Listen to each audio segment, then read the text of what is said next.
Assalamualaikum warahmatullahi wabarakatuh semuanya. Selamat pagi teman-teman KSWI. Kita bertemu lagi bersama aku Wilda Nusfa. Seperti biasa di Ahad yang ceria kali ini kita dipertemukan dengan tujuan bakalan ngebahas sesuatu hal yang tentunya deket banget sama kehidupan kita. Nah, sekarang kita bakal ngebahas mengenai judul kita hari ini, yaitu A New Soul is Born, atau terlahir menjadi jiwa yang baru. Seperti apa ya pembahasan kita kali ini? Jangan lupa siapin catatan dan kuotanya ya Besti. Ya Sarala. A new soul is born, atau terlahir menjadi jiwa yang baru, adalah sebuah anggapan yang diberikan tatkala adanya suatu perubahan dalam diri seseorang setelah melewati suatu hal. Seperti yang kita tahu ya, bahwasanya bulan Ramadan telah usai. Umat muslim segera menjumpai Idul Fitri, yang mana akan ramai terdengar takbir, lantunan tahmid, tasbih, serta tahlil. Semuanya itu dilakukan kaum muslimin dengan penuh kekhusyukan.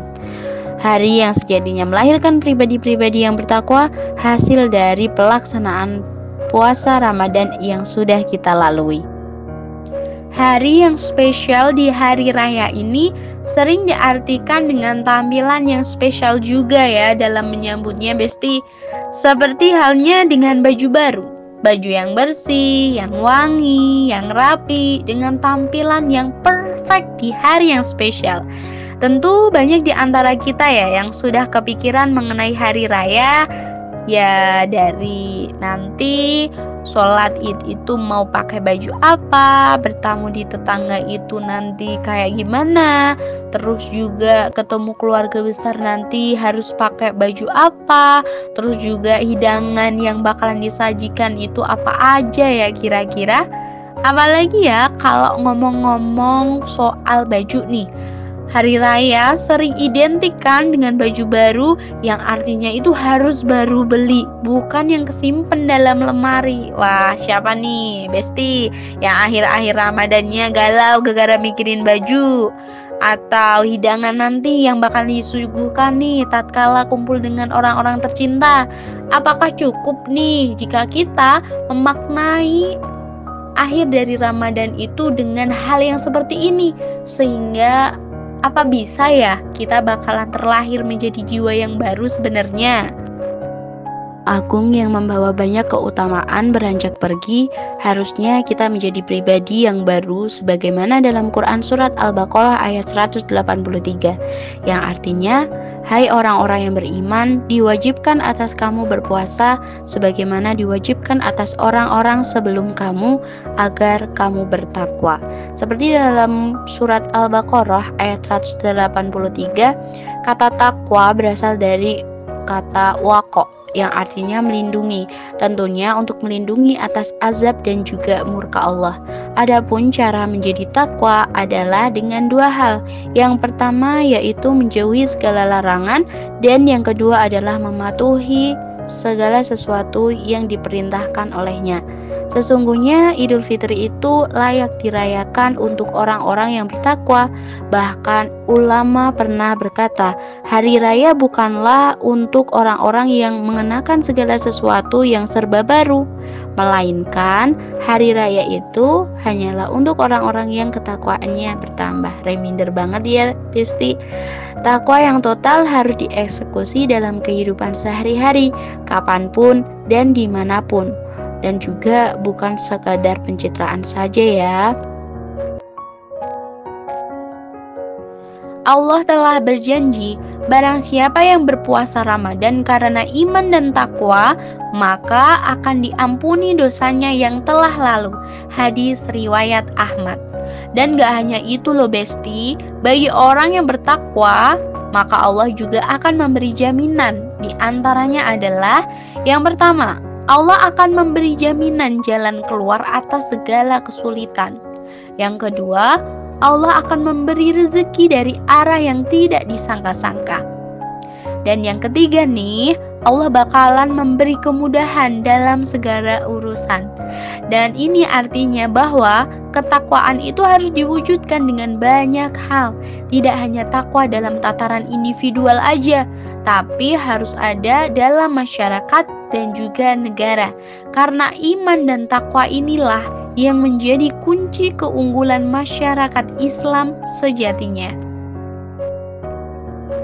Hari Raya Idul Fitri adalah hari raya kemenangan umat Islam, yaitu menang dari melawan hawa nafsu, menang melawan setan, dan menang melawan setiap perlakuan menyimpang.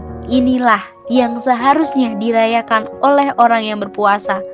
Tapi sungguh kegembiraan yang kita rasakan hari ini masih berbalut dengan kesedihan. Bagaimana tidak, beberapa hari terakhir kaum muslim Palestina mendapatkan serangan bertubi-tubi dari Israel. Padahal muslim di sana adalah mayoritas, tapi bisa ditindas oleh kaum minoritas. Tak hanya serangan fisik aja, melainkan serangan pemikiran juga terus dikencarkan. Seperti ide sekuler, moderasi beragama, liberalisme beragama, dan sebagainya terus saja berselancar di media hingga menumpulkan pemikiran kaum muslimin. Kaum muslim dibuat buta dari kebenaran. Alhasil banyak banget remaja muslim terjatuh dalam kubangan kemaksiatan seperti free sex, alkohol, narkoba, gaya hedon materialistis sudah menjadi lifestyle mereka. Tak hanya itu, remaja seakan dibuat apatis dan abai terhadap agama mereka sendiri. Serangan melumpuhkan pemikiran kaum muslim juga tak luput dari upaya persekusi ulama. Para ulama yang masih berdiri dalam kebenaran dan berani menentang penguasa yang salah, sering banget namanya itu disematkan menjadi ulama yang radikal, inspirator teroris, dan banyak kesan keji lainnya. Ulama banyak dipenjarakan dengan pidana yang tidak jelas. Inilah hari kemenangan di tengah hati yang merana, saat kita melihat saudara-saudara muslim yang hidup di negeri-negeri yang minoritas muslim harus ditindak secara fisik, seperti kaum muslim Kashmir yang disiksa oleh Hindu India, seperti kaum muslim Uighur yang ditindas habis oleh komunis Cina, kaum muslim Rohingya yang ditindas oleh kaum Buddha Myanmar. Dengan segala keterbatasan dan keadaan mereka tetap berpuasa dan tetap memegang teguh Islamnya. Lantas, apa kabar dengan kita? Atau bisa jadi kita terlena dengan kemudahan yang ada dan menjadi ujian seberapa takwa sebenarnya kita pada Allah. Jika melihat saudara-saudara kita di berbagai belahan dunia, miris ya besti.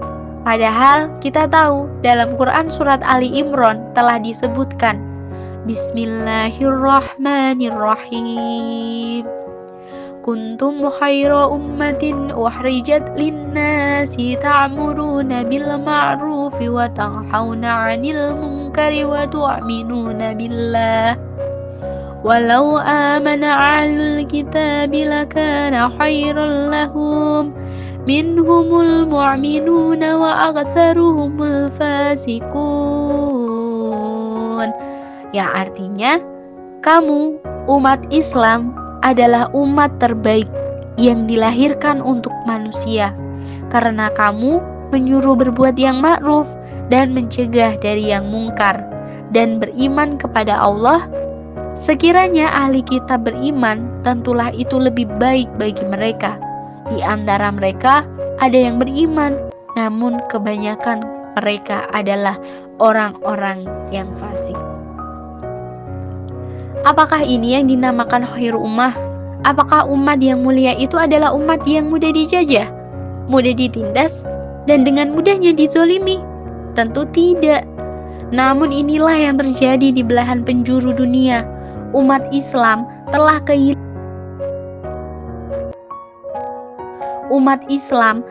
kehilangan jati dirinya menjadi umat yang terbaik. Dan tentu hilangnya jati diri ini dikarenakan adanya penerapan sistem sekuler hari ini. Dengan adanya sistem sekuler ini yang memisahkan agama dengan kehidupan, dicampakkannya aturan Allah dan pembuatan peraturan oleh manusia yang diserahkannya aturan itu pada para kapital. Dengan tolak ukur pembuatan hukum hanya keuntungan dan juga manfaat, khususnya itu di bidang ekonomi aja. Akibatnya sekulerisme ini umat Islam itu tidak bisa bisa mendapatkan hak-haknya dan tidak bisa menikmati kegembiraan sebagai buah dari Ramadan. Penerapan Islam kafahlah yang akan mengembalikan predikat menjadi umat terbaik. Di momen Idul Fitri ini, di mana Allah menghadiahkan buah dari puasa sebagai dorongan umat Islam agar lebih bersungguh-sungguh dalam mengembalikan diri menjadi khairu ummah. Wallahu a'lam bishawab. Jadi jangan sampai ya besti kita kalut sama esensi baju baru, apalagi hidangan yang mengenyangkan, sehingga lupa tujuan utama dari puasa Ramadan beserta perayaan Idul Fitri. Kita juga harus tanyakan nih ke diri kita, apakah kebaikan selama Ramadan bisa kita pertahankan? Kalaupun tidak, kita bakalan rugi besar kalau ngelewatin hari raya dengan baju baru tanpa ada jiwa baru yang lebih bertakwa dan peduli terhadap saudara muslim lainnya. Nah, kalau puasa Ramadan kita diterima sama Allah, maka dosa-dosa kecil bakalan diampuni sama Allah. Dosa besar bisa diampuni dengan taubatan nasuha, dan dosa sesama manusia bisa diampuni dengan saling meminta maaf dan juga dimaafkan. Bila semua dosa sudah dimaafkan, maka diri ini bisa kembali suci deh, dan kita bisa deh disebut a new soul is born, atau terlahir menjadi jiwa baru. Nah, tentunya nggak sampai di sini aja nih besti. Kita juga butuh teman taat buat nemenin jalan taat kita, biar semakin kuat tatkala kita berjalan menuju jannahnya. Salah satunya adalah dengan mengikuti kajian intensif KSWI, yang dalam setiap pembahasan materinya bakalan lebih detail, rinci, serta mudah dipahami. Pas banget kan sama kita remaja yang pengen tahu Islam sebagai lifestyle kita. Yuk buruan gabung kajian intensif dari KSWI Remaja